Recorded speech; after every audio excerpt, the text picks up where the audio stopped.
I started the journey in Cartagena in the north of Colombia, and I'm hoping to get to Cape Horn, or as close as you can do on a bicycle.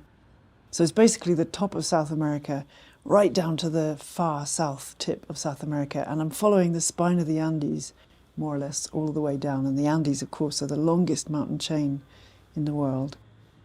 It's the journey of my lifetime, really, the adventure of my life as well.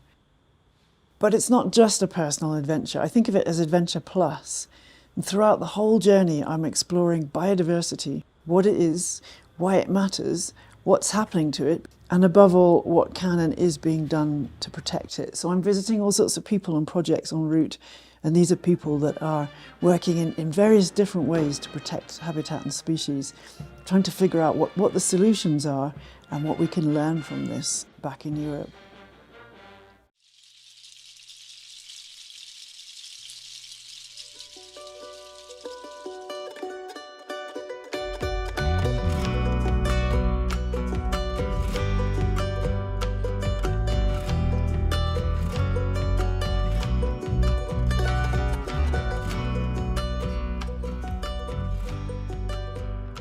When I meet Peruvians and they ask me what I'm doing, most of them think it's really crazy. Especially the aspect of travelling alone as a woman and the fact that I'm here without a partner or children, or they find that really strange. And I think the idea that I've got here from Colombia, Cartagena, which is now 3,800 miles away, that's sort of beyond people's comprehension sometimes, I think. The idea that I've cycled here on my own 3,800 miles on that bike.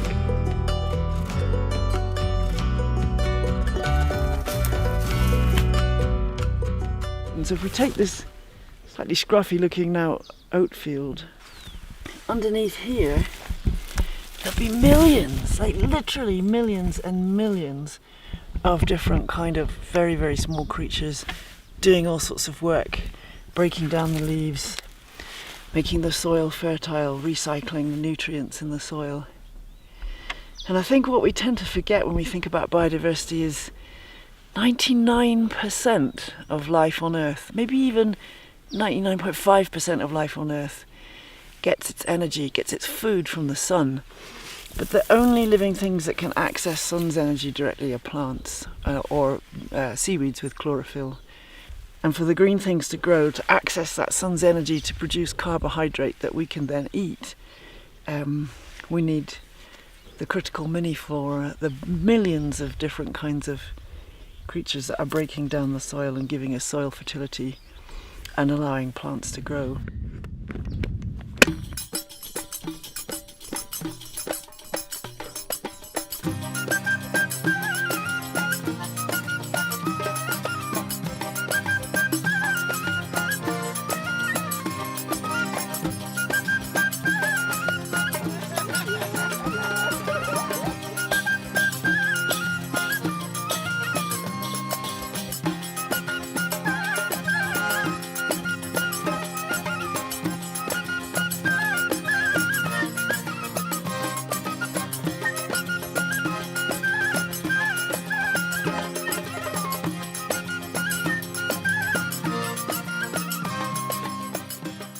Just having a quick water break and a back stretch and a sit in the sun. I always think it's such a dilemma. It's such an easy way just to be happy if you're really appreciative of water and an oat bar. You don't need a lot in life to be happy. But in normal life, it's difficult to hang on to that basic appreciation. This is one of the things I love about cycling. It's just, you realise you don't need a lot of stuff to be happy.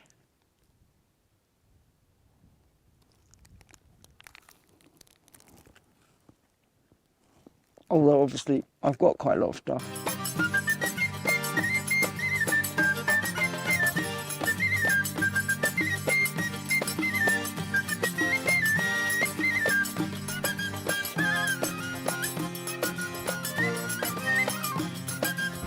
Yes.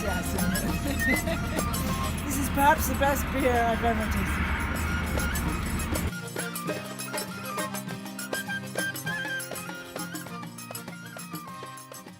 I'm feeling really excited because We saw, initially it was just us, and then we saw a group of 3 and a group of 6 or 7, I think. And we were all paying 30 soles each to go and look at the birds. I've heard that there is gold in this area and that there's been a proposal to mine for gold.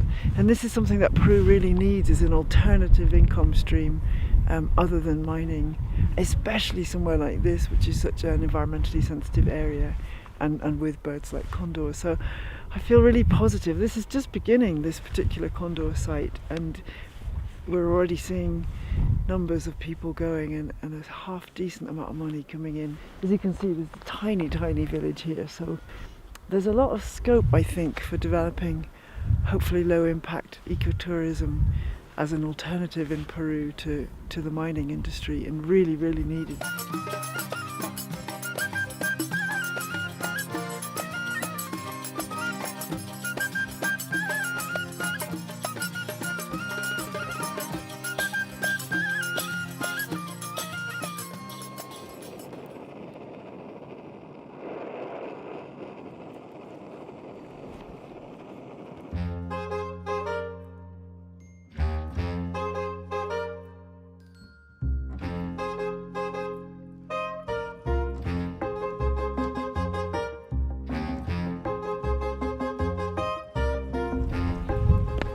Very chuffed because I've just this minute reached 4,000 miles on this journey.